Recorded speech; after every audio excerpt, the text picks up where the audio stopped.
White flag is raised, they're off. In the Grade 1 Christmas Stairs Hurdle, featuring last year's 1 to 3, it is Rookie's Diamond taking them on to the first of 14 flights, followed by Ballyburn. After Ballyburn, Home by the Lee on the inside of Teahupoo, followed by the Yellow Clay, then the mare Jatara, Mystical Power, and dropped in at the bag is Bob Olinger. On to flight number 2, the leader by 3 lengths is Rookie's Diamond from Ballyburn and Home by the Lee. Teahupoo and the Yellow Clay, the stable companions together, followed by Jatara, Mystical Power, and last of all is Bob Olinger. Flight number 3, Rookie's Diamond, quite untidy, knocked the hurdle flat, heads to the 4th. Leading Ballyburn on the inside is Home by the Lee, winner of this on 2 occasions, and then Teahupoo, the Yellow Clay, Jatara, Mystical Power with the back marker, Bob Olinger. Heading out of the back straight, good run to flight number 5. Rookie's Diamond and Declan Queally lead by 4 lengths to Ballyburn and Paul Townend. Third is Home by the Lee and Harry Cobden from Teahupoo and Jack Kennedy. Just a position in front of the Yellow Clay and Sam Ewing, with a couple of lengths to Jatara, Danny Gilligan, Mystical Power, Mark Walsh, and finally Bob Olinger and Darragh O'Keefe. Little or no changes as they clear that flight before the straight number 5. Turning in for the first time, it is Rookie's Diamond, leading the Christmas hurdle field from Ballyburn. Home by the Lee on the inside, and they're followed by Teahupoo. In between horses, the Yellow Clay with the last 3, Jatara, Mystical Power, and Bob Olinger. They've tightened up a fraction, coming to flight number 6. It'll be the last one next time. Rookie's Diamond, Ballyburn second, and then Home by the Lee contesting third with the Yellow Clay and Teahupoo, and then Jatara, Mystical Power, and Bob Olinger. A circuit to go. Another 8 flights left to jump, and bowling along a good 4 lengths in front is Rookie's Diamond. Ballyburn remains in second, and then Home by the Lee just nudged along on the inside of Teahupoo, and then the Yellow Clay, Jatara, Mystical Power, and Bob Olinger. On to the first of 2 flights past the stands. Rookie's Diamond made it on a good stride. Ballyburn second. The Yellow Clay and Teahupoo go 3rd and 4th. Relegated to 5th, Home by the Lee, and then Jatara, Mystical Power, and Bob Olinger. Over that flight, far from fluent there, Teahupoo. As they head inside the halfway stage, the Grade 1 Christmas hurdle. Rookie's Diamond now by 6 lengths to Ballyburn, as they've almost completed a circuit. Then the Yellow Clay, who's edging 3rd from Teahupoo. And then Home by the Lee, Jatara, Mystical Power, and Bob Olinger has always been last as they return to the point at which they started. 6 more flights left to jump, and with a slightly reduced advantage, Rookie's Diamond. From Ballyburn, Home by the Lee has just taken back 3rd from the Yellow Clay, and with those 2 is Teahupoo, then Jatara, Mystical Power, and Bob Olinger. 6 left to jump as they approach the first of 4 down the back. Rookie's Diamond.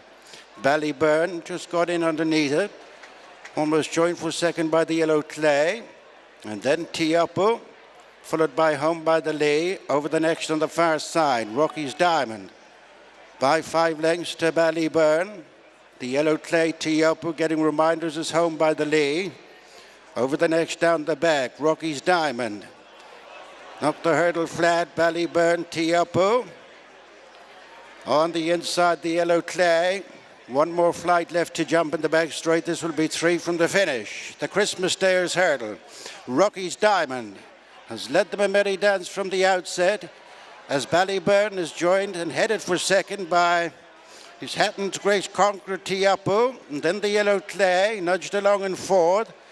Home by the Lee on the inside of Mystical Power as Bob Olinger relegates Jatara to be the back marker.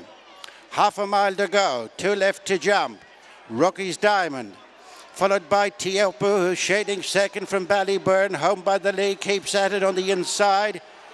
He will stay all day as they come towards the second last. Rocky's Diamond with a vastly reduced advantage over the big two. A mistake by Rocky's Diamond, and is taken on both sides by Teahupoo and Ballyburn. Running round the home turn with one left to jump, then home by the lee. And it's Teahupoo coasting on, racing for the final flight. It is Teahupoo and Jack Kennedy by over 4 lengths to Ballyburn, who's failing to close the gap. Bob Olinger is staying on from the tail end of the field, followed by home by the lee and the yellow clay, but out in front is Teahupoo. Teahupoo at the final flight is over from Bob Olinger, who jumped into second. A mistake in third by Ballyburn, and then home by the lee. And out in front in the Christmas Stairs hurdle is Teahupoo. What a consistent horse he is. Another great one for Jack Kennedy and Gordon Elliott. What a result for Rubcore. They've the second as well, with Bob Olinger, then Ballyburn, and home by the lee. That man again, Jack Kennedy, just posing for a few pictures here along with brother Paddy after winning on Teahupoo in the Christmas hurdle. Jack, the week just keeps on getting better and better. How good was this fella today? Do you know what? Throughout the race, I wasn't sure how well I was going.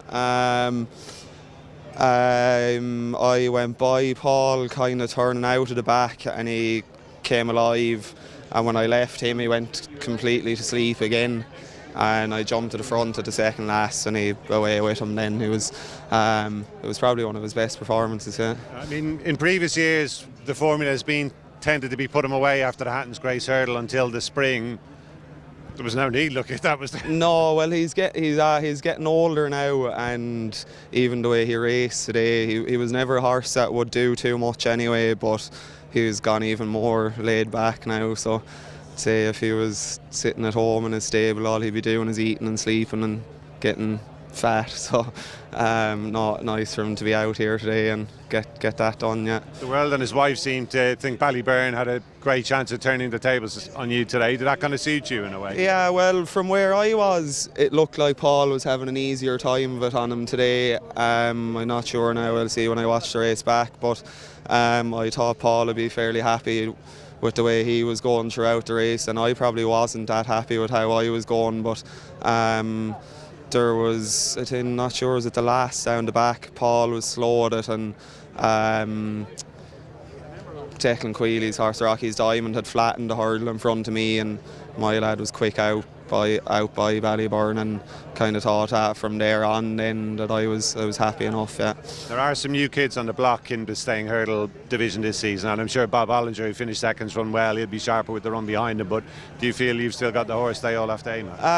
I think so. I don't see why not. I suppose, like you said, there's younger guns coming, but he's the one they all have to beat. I know he got turned over in Cheltenham last year, but probably wasn't one of my finest hours in the saddle either on him last year, so I'll have learned from that too. So, yeah. Another fantastic day today. Jack, might not be finished yet. We spoke about Jerry Colombo already, and then of course tomorrow, brighter days ahead. What's the feeling in the camp there? Is she right where you want her? Yeah, I've been happy with her at home. Gordon's happy with her. Shane McCann's happy with her. She looks great and everything. So obviously not going to be an easy task, but we're hoping we'll be bang there anyway. Yeah. This couldn't have gone any better so far, could it? No. Sure, look, anything after this is a bonus. Yeah. Fair play, Jack. Yeah. Thanks a lot. Thanks. Watch live racing now on racingtv.com.